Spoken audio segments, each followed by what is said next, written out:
Bonjour à tous, bien-aimés, je voudrais partager avec vous quelques paroles dans Marc chapitre 4,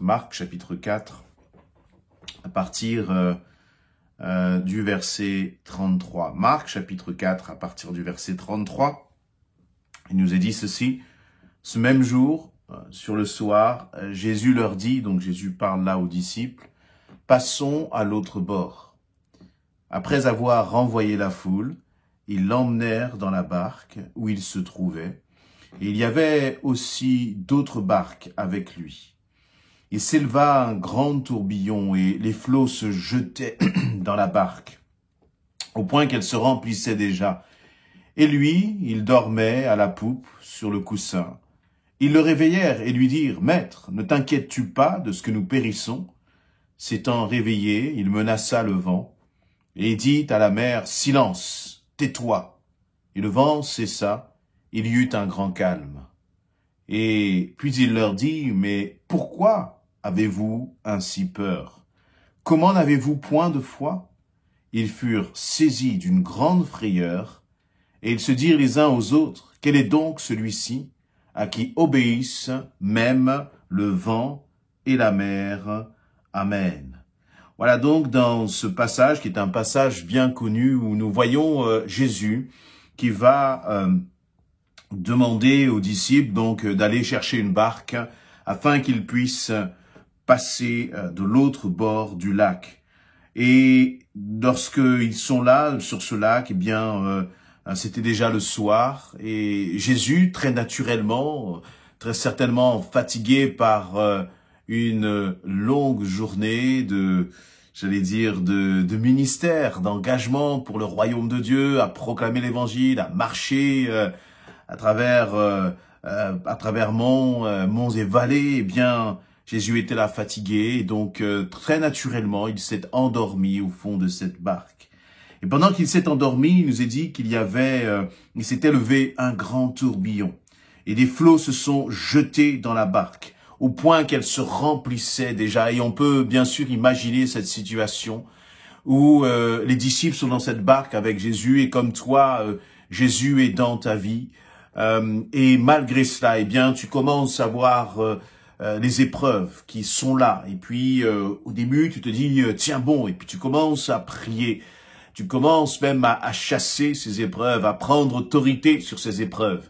Mais là, ce qui se passait, c'est que les tourbillons, cette tempête, elle continuait au point, il nous est dit au verset 37, que la barque se remplissait. Et parfois, c'est à tel point aussi dans nos vies. Nous avons l'impression que nous prions, nous intercédons, nous crions à l'Éternel, et la barque des difficultés dans nos vies continue de se remplir, continue de se remplir. Il y a ce contraste donc entre cette barque qui se remplit, il y a parfois ce contraste entre ce qui se passe dans nos vies, et nous est dit Jésus dormait. Lui, il dormait à la poupe, sur le coussin, bien installé. Vous voyez, il nous est précisé sur le coussin, bien installé, bien confortablement. Jésus était là et il dormait, et le réveillèrent. Et tu as l'impression aussi, peut-être que dans ce que tu es en train de traverser, tu as l'impression que Jésus n'est pas préoccupé par ta situation. Tu as l'impression que Jésus n'entend pas. Tu as l'impression que Jésus peut-être t'a oublié. Tu as l'impression d'être seul dans ce que tu es en train de traverser. Et tu veux, par ta prière, en fait, réveiller Jésus. Tu veux, par ta prière, attirer l'attention du Seigneur sur ta situation, comme les disciples ont voulu le faire. Là, ils ont réveillé, l'ont secoué fortement, parce qu'ils ont cru que leur vie était en danger. Il leur dit, mais maître, ne t'inquiètes-tu pas de ce que nous périssons? Et d'ailleurs, voyez, là, il y a comme ce cri, Seigneur, mais tu ne te préoccupes pas de ce que nous sommes en train de mourir. La réalité, c'est que tu n'es pas en train de mourir, parce que la réalité pour les disciples, c'est qu'ils n'allaient pas mourir. Ce jour-là n'était pas le jour de leur fin, parce que Dieu avait un plan. Dieu avait un plan pour la vie de ces hommes, pour la vie de ses disciples. Dieu avait décidé que ces hommes, eh bien, allaient être ses ambassadeurs lorsque le Fils retournerait à la droite du Père. Dieu avait décidé qu'un jour, Pierre se retrouverait là devant une foule et que 3000 personnes donneraient leur vie à Christ.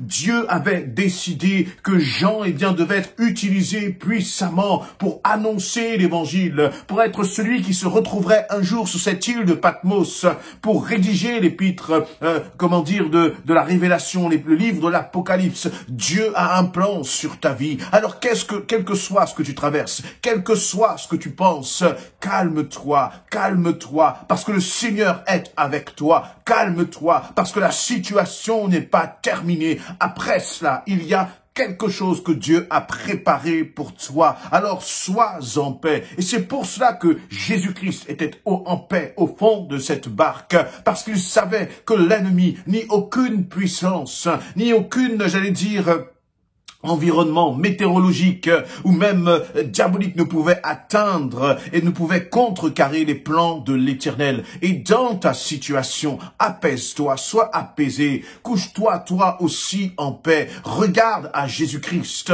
et ne te pose pas la question de savoir si le Seigneur ne se préoccupe pas de ta situation. Non seulement le Seigneur se préoccupe de ta situation, mais plus que cela encore, c'est que ta situation est entre les mains de l'Éternel. Et donc, en fait, la réalité, c'est que Christ n'a pas à s'en préoccuper, mais il s'en occupe. Il prend soin de ta situation. Mais est-ce que tu lui feras confiance? Est-ce que tu t'attacheras encore et tu feras preuve de foi à l'égard de ton Dieu? Jésus va se réveiller et il va menacer ce vent. Il va dire à la mer, silence, tais-toi. Et le vent va cesser. Dieu a tout pouvoir dans ta vie. Est-ce que tu le crois? Et je crois même que celui qui vit en toi, si Christ vit en toi, toi aussi tu as tout pouvoir. Mais vous voyez, ce pouvoir, cette autorité, elle ne s'exerce pas dans la peur. L'autorité que Christ a mis en nous ne peut pas s'exercer dans la crainte. C'est une autorité pour manifester la gloire de Dieu. Une autorité qui se fonde sur notre foi en Jésus-Christ.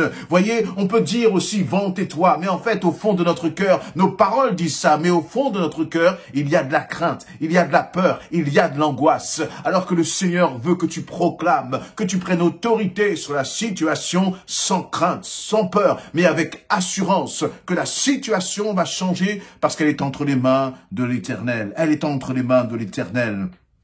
Et nous voyons là aussi que Jésus ensuite, lorsque la mer va se calmer, lorsque le vent va s'arrêter, il nous dit qu'il y a eu un grand calme qui est venu. Un grand calme est survenu là sur cette mer. Et puis tout a commencé vous voyez, c'est comme ce grand silence qu'il y a après une tempête, après un grand tonnerre. Et Jésus va se tourner vers les disciples. Il va leur dire, mais pourquoi avez-vous ainsi peur? Est-ce que cette phrase, cette question ne résonne pas aussi dans ton cœur? Est-ce que tu n'entends pas le Saint-Esprit te dire, mais pourquoi tu doutes? Pourquoi tu as peur? Nous qui sommes enfants de Dieu, nous devons refuser la peur. Nous devons refuser le découragement. Nous devons au contraire dire, Seigneur, nous comptons sur toi. Nous nous appuyons sur toi parce que tu es capable de faire taire la tempête. Et ce qui est intéressant, c'est de voir que dans ce verset 40, Jésus va leur demander, mais comment n'avez-vous point de foi? As-tu réellement foi en Christ? Crois-tu réellement que Christ est capable de changer ta situation? Est-ce que tu vas, à travers ta patience, manifester que tu crois que Christ est capable de changer ta situation? Est-ce qu'à travers ta persévérance, à travers la paix qu'il y a dans ton cœur, malgré les circonstances, malgré la tempête, est-ce que tu crois que Christ est capable de changer la situation? Est-ce que tu as réellement foi en lui? Est-ce que tu crois réellement qu'il est capable d'agir? Alors, si c'est le cas, tu peux dormir en paix. Tu peux regarder tes journées et les affronter avec la paix dans ton cœur. Parce que dans cette barque, Jésus est avec toi. Dans la barque de ta vie, le Seigneur t'accompagne. Alors, ne crains pas. Et je terminerai par ce verset 41 où il nous est dit, les disciples furent saisis d'une grande frayeur et ils se dirent les uns aux autres, quel est donc celui-ci à qui obéissent même le vent et la mer? Est-ce que toi aussi tu es impressionné par la grandeur de ton Dieu? Est-ce que tu es impressionné par celui qui donne la vie, par celui qui est capable de ressusciter les morts, par celui qui est capable de changer la mort en vie, par celui qui est capable de guérir les malades, par celui qui est capable d'ouvrir vraiment un chemin, frayer un chemin là dans la situation dans laquelle tu te trouves? C'est par Jésus-Christ que toi et moi, nous devons être seulement impressionnés et par aucune circonstance. Nous devrions être impressionnés par le calme de Jésus, par la paix de Jésus lorsqu'il est lorsque nous sommes dans l'épreuve. Et au contraire, imaginez une seconde que Jésus soit paniqué dans cette barque avec les disciples. Avez-vous besoin d'un Jésus qui est paniqué? Ou au contraire, dans ta situation, tu as besoin plutôt d'un Jésus qui contrôle, qui maîtrise la situation, qui est dans le calme, parce qu'il est bien au-dessus de tout cela. Dans ta situation, nous devrions plutôt être impressionnés par le silence de Jésus. Le silence de Jésus ne signifie pas qu'il t'a ignoré. Le silence de Jésus ne signifie pas qu'il t'a oublié ou qu'il t'a abandonné dans ta situation. Mais le silence de Jésus manifeste simplement que Jésus-Christ est au contrôle. Sois en paix, fortifié par cette parole et attache-toi à Christ parce qu'il te donne la victoire. Amen.